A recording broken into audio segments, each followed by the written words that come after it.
If you enjoyed this episode of the Feel Good Factor, you are going to totally enjoy my free newsletter, The Feel Good Tribe.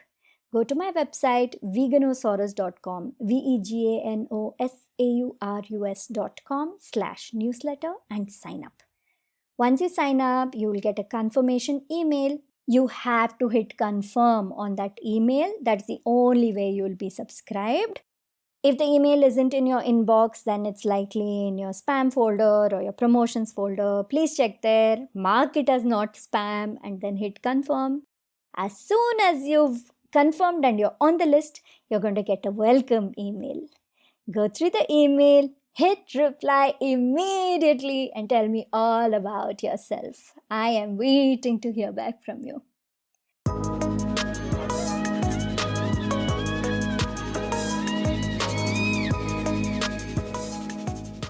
Hello, hello, hello. Welcome back to the Feel Good Factor. I'm Susmita Veganosaurus, and I'm so glad you could join me here today.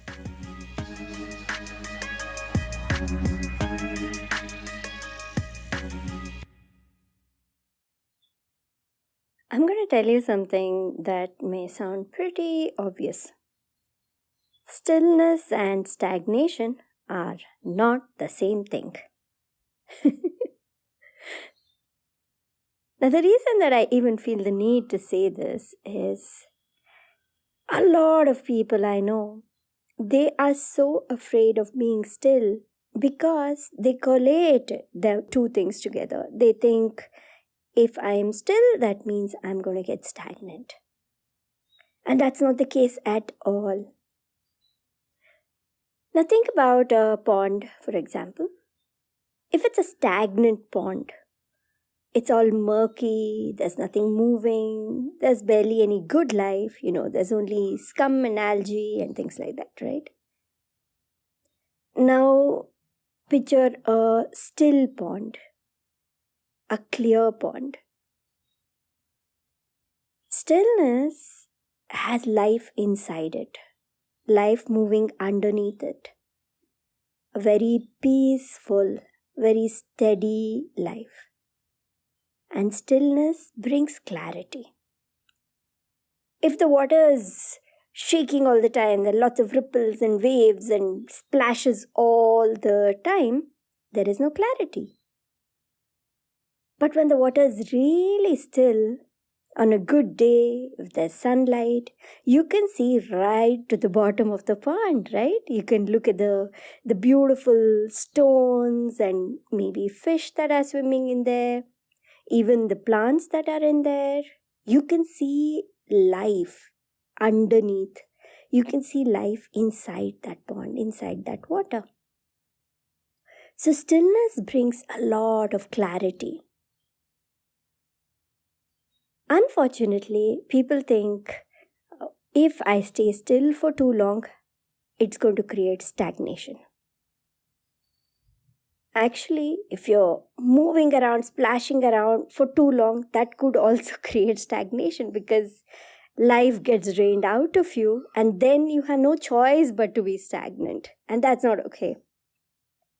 So instead of spiking up and down, activity and then complete inactivity, activity, complete stagnation, instead of the hustle and the fall and the hustle and the stop, why not choose pause, an intentional conscious pausing and stillness. Of course, stillness is not something that you can just, it doesn't just fall on you like a rock and you don't just get into it easily, right? Especially if you're not used to it. But we can wind down into stillness. That is very, very possible, very easy to do. For somebody who's got the habit of, bringing stillness into their lives, bringing pause into their lives on a regular basis, you just have to sit, close your eyes, meditate. Sure, that can bring stillness about. But what if you're not used to it? So to wind down to stillness, there are a few things you can do. First of all, no multitasking. You can never wind down and become still if you're doing too many things at the same time, too many things occupying your brain at the same time. So, when you do involve yourself in any work, any activity, first of all, make sure you're doing only that activity, you're involved completely in that. That is your first step towards stillness. Second, bring in activities that don't, they're normally called mindless activities, but I would say they are mindful activities because you don't really have to use your brain as such. Very minimally you need to use your brain. You don't have to think so much for them. Like, say, for example, washing the dishes or doing your laundry or scrubbing the, bathroom, the floors, anything. Or just clearing things out like dusting. Very simple, mundane activities that don't really use your brain a lot. But, it's still an activity. Do these things without additional distractions. Try this. I'm not saying do it all the time, but if you want to wind down into stillness, then this helps. Don't play a podcast, don't play music, don't listen to an audiobook, don't do anything in addition to this activity that you're doing. Allow yourself to completely be present and focused on whatever you're doing. Yes, your mind will wander here and there, that's okay. It's not going to become overheated with overthinking because you are still focused on the very physical part of what you're doing. Let's say you're washing dishes, feel that water, the coolness on your hands. You're vacuuming the floor, look at the dust being sucked away, like be involved in it completely. And there's joy in these so-called chores. Yes, if you do it all the time, then, if you're too much of a neat freak, then yes, it can be pressure and anxiety.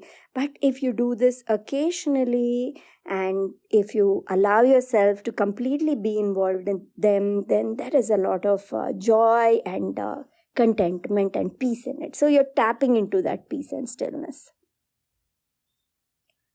Another way to bring yourself down into stillness is do something while you're sitting down, like, say, doing some doodling, creating some mini, little clay sculptures, or doing some very basic art kind of thing without any pressure, without any expectations. It's just the whole purpose of doing this is to bring you into a feeling of flow. Again, completely involved only in that without other things to distract you in the background. It's like step by step, when you slow down, you can see the splashes and the ripples and the movement, the waves just getting softer, slower, easier, smoother. And then you bring yourself to a place of stillness by finally, after slowing down like this, sitting down and pausing, breathing, meditating. And meditation does not have to be any one particular kind. Sometimes meditation is chanting, like, say, chanting Om, or simple stuff, or focusing on your breath, or even just daydreaming and visualizing, just sitting there. Again, that stillness, when you've paused for a few moments, a few minutes, you can start small and then grow the amount of time you do this. That stillness will bring you into this very calm and clear state. And in the state of clarity and complete silence within you, I'm not talking about the atmosphere around you, but that silence within you, the peace within you, in that space, you can tap into so much more. You can tap into other parts of your brain that you don't normally use because you're so used to being in hustle and in distraction. You can tap into pure cosmic consciousness. You can listen to your inner self, your higher self. That space brings so much beautiful, positive energy. It's not a state of being stagnant, a state of being in a fugue, deadened. It's not that. In this, you're building up energy. In absolute stillness, the energy starts building up. The light within you starts building up, glowing, growing.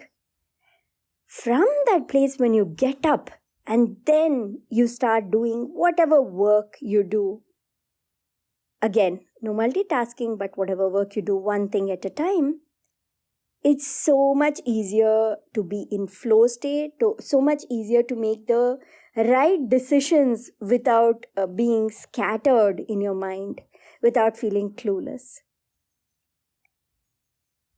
Now, I've been speaking about stillness as a part of your one day, but yes, there can be periods of long stretches, long periods of stillness in your life. And in fact, we need that. We need phases, days together, weeks perhaps, where we need to really slow down and be still as much as possible. Stillness being the primary goal or a primary occupier of your days through those weeks. It's so important. I know if somebody is so used to hustling, being busy all the time, wanting to grow and being ambitious, I know this sounds scary. When I say be still, allow yourself to just be completely still for days and weeks and months together. That's a scary thought. It feels like, oh no, time is slipping away. Good time that can be used for other work. All these thoughts will come. But being in that stillness, that's going to make you so much more efficient and clear later, that you will end up doing a lot of work. You will end up being a lot more productive, creative, doing meaningful things after it. On the other side of that stillness lies a lot of meaning and productivity, meaningful productivity rather, instead of running around being scattered and, hustling. So yeah, that's it for today. I just wanted to, tell you that, don't be afraid of stillness, and don't think that stillness equals stagnation. All right, that's it for today. I am so glad you listened to this episode of The Feel Good Factor. If this resonated with you, then sign up for my newsletter, The Feel Good Tribe. Go to veganosaurus.com/newsletter and sign up. I share a lot of interesting stories with a big, large dose of humor in them in my newsletters, which I send out maybe once or twice a month. All right, talk to you again next week. I am Susmita Veganosaurus. This is the Feel Good Factor. Take care. Bye.